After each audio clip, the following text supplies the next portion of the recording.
प्रिय बच्चों, कक्षा 10 के लिए हिंदी कोर्स बी पाठ्यक्रम हिंदी पर हम आज पढ़ने जा रहे हैं बड़े भाई साहब प्रेमचंद द्वारा लिखित इस गद्यखंड में जो पहला अध्याय था। बड़े भाई साहब पार्ट 4 देख चुके हैं और एक बार जब कक्षा में आने पर आप फिर से उसको दोहराया जाएगा, लेकिन आज हम अंतिम जो पार्ट पर बड़े भाई साहब जो छोटे भाई से नसीहत दे रहे हैं उसके बारे में और छोटे भाई जो सीख मिली छोटे भाई को उसके बारे में पढ़ने की कोशिश करेंगे। तो फिर से मैं यहाँ पे ये याद दिलाना चाहता हूँ कि बड़े भाई साहब फिर से फेल हो गए हैं, छोटे भाई साहब फिर से अच्छे नंबर में जो पास हो गए हैं। सो उनके बीच जो बातचीत चल रही है और जो उपदेश के कला में जो बड़े भाई साहब माहिर हैं उपदेश दिए जा रहे हैं। तो क्या हुआ आगे देखिए। कनकवा तो उड़ा रहे थे वहाँ पे, इसके बारे में बातचीत मैंने किया था कनकवे के बारे में, राइट। हॉस्टल से आने के बाद उसके बाद देखिए क्या हुआ। बाज़ार के लौंडों से भी जो बाज़ार के जो फ्रेंड्स थे वहाँ पे उनके साथ कनकवा उड़ा रहे थे, यानी पतंग बाजी कर रहे थे। तो उसके बाद क्या हुआ देखिए। एक ज़माना था कि लोग 8वां दर्जा पास करके नायब तहसीलदार हो जाते थे, यानी एक ज़माना जिसे पुराने ज़माने में थे। जब 5th या 6th स्टैंडर्ड पढ़ेंगे तो उनका जो थिंकिंग लेवल होता था, यानी नॉलेज होता था, वो 10th स्टैंडर्ड तक हो जाता था। उतना खतरनाक जो एजुकेशन था उस समय, लेकिन ऐसा आज बिल्कुल नहीं है। जो कुछ भी बच्चे होते हैं 10th स्टैंडर्ड में पढ़ रहे हैं लेकिन फिर भी उनको पढ़ना और लिखना नहीं आता है। इसका मतलब यह है उनका मेहनत नहीं कर रहे हैं। सो मेहनत करेंगे तो डेफिनेट मेहनत का फल मीठा ही होता है। सो मैं कितने ही मिडलच्चियों को जानता हूँ, यानी बहुत सारे लोग ऐसे लोग हैं जो 8वां दर्जा पास करके तहसीलदार बन चुके हैं, जो आज अव्वल दर्जे के डिप्टी मजिस्ट्रेट या सुपरिटेंडेंट हैं। देखिए, यानी फर्स्ट क्लास जो है मजिस्ट्रेट और सुपरिटेंडेंट पे हैं। कितने ही 8वीं जमात वाले हमारे लीडर और समाचार पत्रों के संपादक हैं। बहुत सारे लोग यहाँ पर न्यूज़पेपर के संपादक भी बन चुके हैं। बड़े बड़े विद्वान उनकी मातहती यानी उनके जो आदेश का पालन करते हैं, में काम करते हैं। उसके साथ तुम उसी 8वें दर्जे में आकर बाजारी लौंडों के साथ कनकवा के लिए दौड़ रहे हो। देखिए, अब 8th स्टैंडर्ड में आए, यानी 8th स्टैंडर्ड का जो इम्पोर्टेंट है वो बता रहे हैं। कुछ लोग 8th स्टैंडर्ड में पास होकर तहसीलदार हो चुके हैं, लेकिन आप 8th स्टैंडर्ड में आए हैं फिर भी अपना टाइम पास कर रहे हैं बाजारी लौंडों के साथ। उसके बाद मुझे तुम्हारी इस काम अकली पर दुख होता है। देखिए, आप इस तरह कर रहे हैं तो उससे मैं दुखी हूँ। तुम जहीन हो, यानी आप क्या है, पागल है, इसमें शक नहीं। लेकिन वह जहन किस काम का जो हमारे आत्मगौरव के तैयार कर, यानी आप बुद्धिमान हो, बुद्धिमान हैं आप, लेकिन उस बुद्धि का उपयोग आप नहीं किए तो उस बुद्धि का क्या फ़ायदा है। सो बुद्धि का सही उपयोग करना चाहिए ना। भगवान हर एक को बुद्धि दिया है, उस बुद्धि का सही उपयोग नहीं किया जाए तो उसका कोई भी फ़ायदा नहीं है। तुम अपने दिल में समझते होगे मैं भाई साहब से महज एक दर्जा नीचा हूँ और अब उन्हें मुझको कुछ कहना का हक नहीं है। ये बड़े भाई साहब बोल रहे हैं, क्योंकि बड़े भाई साहब तो फेल हुए हैं और ये सोचता होगा कि छोटा भाई ये तो फेल हुए हैं, मुझे क्या बोलेंगे, खुद अपना अपना देखने बोलो।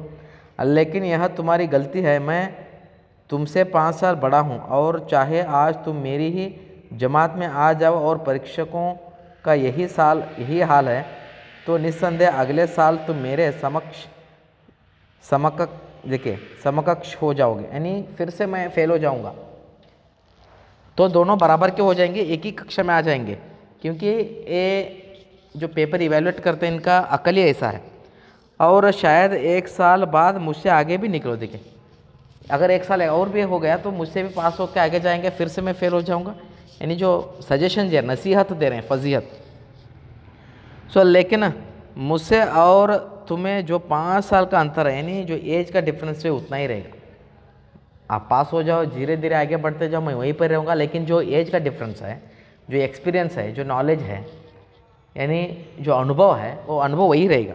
5 साल का जो एज डिफरेंस है, यानी जो दुनिया के मालूमात बड़े भाई साहब में ज़्यादा है, क्योंकि देख चुके हैं कि क्या माहौल है, कैसा है। उनका ज़माना अलग होता होगा, क्योंकि आपके परदादा दादी मम्मी पापा ये सारे एजुकेशन जब पढ़ते होंगे उनका जो ज़माना अलग होता होगा। उस ज़माने का एजुकेशन और आज ज़माने के एजुकेशन, आप उनसे टेक्नोलॉजी में बहुत सारे आगे हैं अभी आज के हिसाब से। लेकिन आप ऐसा नहीं कह सकते कि मैं अपने माँ बाप से, मैं परदादा परदादी से मैं अक्लमंद हूँ, ऐसा बोल नहीं सकते। बोल सकते हैं आप? बिल्कुल नहीं। क्यों? क्योंकि उनके पास एक्सपीरियंस जो अनुभव जो है, वो अनुभव ज्ञान जो है वो बहुत इम्पोर्टेंट है। शास्त्रीय ज्ञान से भी इम्पोर्टेंट अनुभव ज्ञान जो है इम्पोर्टेंट है। तुम क्या खुद भी नहीं मिटा सकता? देखिए, मैं खुद भी ऐसे इसको टाल नहीं सकता। मैं तुमसे 5 साल बड़ा हूँ और हमेशा रहूँगा। मुझे दुनिया का और ज़िंदगी का जो तजुर्बा है, यानी एक्सपीरियंस, जो नॉलेज है, यानी जो पहचान है, तुम उसकी बराबरी नहीं कर सकते। चाहे तुम एमए और डीपीएल और डीएलटी ही क्यों ना को। बहुत सारे आप जो मास्टर डिग्री आपने पा लिया, लेकिन फिर भी आप मुझे मुकाबला यानी मेरे इक्वल नहीं आ सकते। यानी जो एज का डिफरेंस है, जो तजुर्बा है दुनिया का, वो मुझसे ज़्यादा आप ले नहीं सकते। किताबों पढ़ने से नहीं आती, दुनिया देखने से आती है। देखिए, किताब यानी वही बोला मैंने, शास्त्रीय ज्ञान से इम्पोर्टेंट जो है अनुभव ज्ञान जो है इम्पोर्टेंट होती है। समझ में आया? तो ये क्या है, आपको किताब पढ़ने से नहीं आती, दुनिया देखने से आती है। हमारी अम्मा ने कोई दर्जा नहीं पास किया और दादा भी शायद 5वीं 6ठी जमात के आगे नहीं गए, लेकिन हम दोनों चाहे सारी दुनिया की विद्या पढ़ लें, अम्मा और दादा को हमें समझने और सुधारने का अधिकार हमेशा रहेगा। देखिए, मम्मी एंड पापा हमको सुधारेंगे नहीं, वो अनएजुकेटेड हैं, फिर भी हमारे गलतियों को वो सुधारने की कोशिश करेंगे।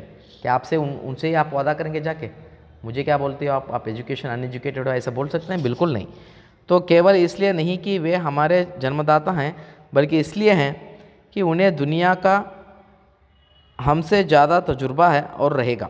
यानी जो दुनिया का जो मालूमात है हमसे ज़्यादा है। अमेरिका में किस तरह की राज व्यवस्था है और 8वें हेनरी ने कितने ब्याह किए और आकाश में कितने नक्षत्र हैं, तो यह बातें चाहे उन्हें न मालूम हो, लेकिन हज़ारों ऐसी बातें जिनका ज्ञान उन्हें हमसे और तुमसे ज़्यादा है। बहुत सारा ऐसा नॉलेज है उनके पास जो हमको भी मालूम नहीं है। उसके बाद देखिए, दैव न करे आज मैं बीमार हो जाऊं तो तुम्हारा हाथ पांव फूल जाएंगे। मैं ये भी सोचता रहूँगा, मैं बीमार पड़ूँ, आप आराम से, मैं घर में पड़े रहूँ, सड़े रहूँगा, तो आप घूमते जाएंगे बाहर। दादा को तार देने के सिवा तुम्हें और कुछ न सूझेगा, लेकिन तुम्हारी जगह दादा हो तो किसी को तार न दे, न घबराए, न बदहवास हो। देखिए, यानी आपको कोई भी सजेशन नहीं देगा। जब मैं यहाँ पे हूँ, अगर मैं ही बीमार पड़ जाऊँ तो आपको कोई भी सजेशन नहीं देगा, आपके मनपसंद काम आप कर सकते हैं। सो पहले खुद मर्ज पहचान कर इलाज करेंगे, उसमें सफल ना हुए तो किसी डॉक्टर को बुलाएंगे। यानी पहले जो क्या हुआ है, ट्रीटमेंट, अगर हमको कुछ दर्द है सो उसी दर्द का इलाज करना है, वरना हमको सर दुख रहा है, मैं पेट दर्द की गोली खा लेता हूँ तो कम होगा? बिल्कुल नहीं होगा। तो बीमार तो खैर बड़ी चीज़ है, तुम तो इतना भी नहीं जानते कि महीने भर का खर्चा महीना भर कैसे चले। देखिए, महीना भर हमारा खर्चा किसने देता? स्कूल का घर वाले देंगे ना।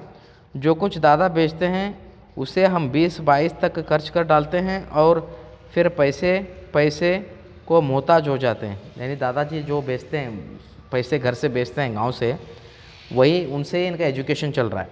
नाश्ता बंद हो जाता है, धोबी और नहीं से मुँह चुराने लगता है, लेकिन जितना आज हम और तुम खर्चे कर रहे हैं उसके आधे में दादा अपनी उम्र का बड़ा भागा इज्जत और नेकनामी के साथ निभाया है।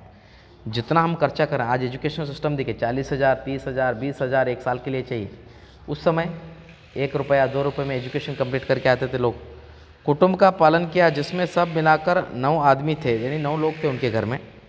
अपने हेडमास्टर साहब ही को देखो, यानी हेडमास्टर उनके जो हैं स्कूल में, एमए है कि नहीं, और यहाँ के एमए नहीं, ऑक्सफोर्ड के 1,000 रुपये पाते, लेकिन उनके घर का इंतज़ाम कौन करता है? देखिए, उनके घर का जो देखभाल कौन करता है? हेडमास्टर का। उनको बूढ़ी माँ हेडमास्टर साहब की डिग्री यहाँ बेकार हो गई। यानी ये तो बहुत सारे पढ़ लिखे हैं, लेकिन इनका पेमेंट बहुत कम है। पहले खुद घर का इंतज़ाम करते थे, खर्चा पूरा ना पड़ता, कर्जदार रहते थे, यानी लोन लेते थे दूसरों के पास जब पैसा नहीं मिलने पर। जब से उनकी माताजी ने प्रबंध अपने हाथ में ले लिया था, ठीक है, जैसे घर में लक्ष्मी आ गई है, तो भाईजान यह गरूर दिल से निकाल डालो कि तुम मेरे समीप आ गए हो और अब स्वतंत्र हो, मेरे देखते तुम बेराह न चलाने पाओगे। यानी जैसे आप मन चाहे वैसे नहीं कर सकोगे। तुम यूँ ना मानोगे तो मैं थप्पड़ दिखाकर, यानी हाथ दिखाकर उन्होंने कहा, इसका प्रयोग भी कर सकता हूँ। मैं जानता हूँ तुम्हें मेरी बात जहर लग रही हो। जहर मतलब जो विष लग रही है, कठिन लग रही है, पॉइजन लग रही है। मैं उनकी इस नई युक्ति से नतमस्तक हो गया। नतमस्तक मतलब जो ये विनम्रतापूर्वक, यानी जो वो बोले उससे सहमत हो गए छोटे भाई साहब। मुझे आज सचमुच अपनी लघुता का अनुभव हुआ और भाई साहब के प्रति मेरे मन में श्रद्धा उत्पन्न हुई। यानी बड़े भाई साहब मेरे लिए जो भी किए, मारे, डांट डपट की, गाली गलौज की, सब कुछ से मैंने कुछ पाया। मैंने सजल आंखों से कहा, हरगिज़ नहीं, आप जो कुछ फरमा रहे हैं वह बिल्कुल सच है और आपको उसके कहने का अधिकार है। और ये कहा कि आप जो भी कह रहे हैं वो सच है और उसके हिसाब से मैं चलूँगा। भाई साहब ने मुझे गले से लगा लिया। देखिए गले से दोनों लग गए। दोनों बोले, मैं कनकवा उड़ाने को मना नहीं करता, मेरा भी जी ललचाता है। देखिए बड़े भाई साहब को भी लगता है कि मैं भी कनकवा उड़ाऊँ, वो भी तो लड़का ही है ना, उतना बड़ा नहीं है, सिर्फ उम्र में बड़ा हुआ तो क्या हुआ, हाँ? उसका भी मन करता है, लेकिन करूँ क्या, खुद बेराह चलूँ तो मैं कनकवा उड़ाऊँ तो आप क्या करोगे ना, आप तो स्कूल ही छोड़ दोगे। तो इसलिए मैं आपको सजेशन देते रहता हूँ।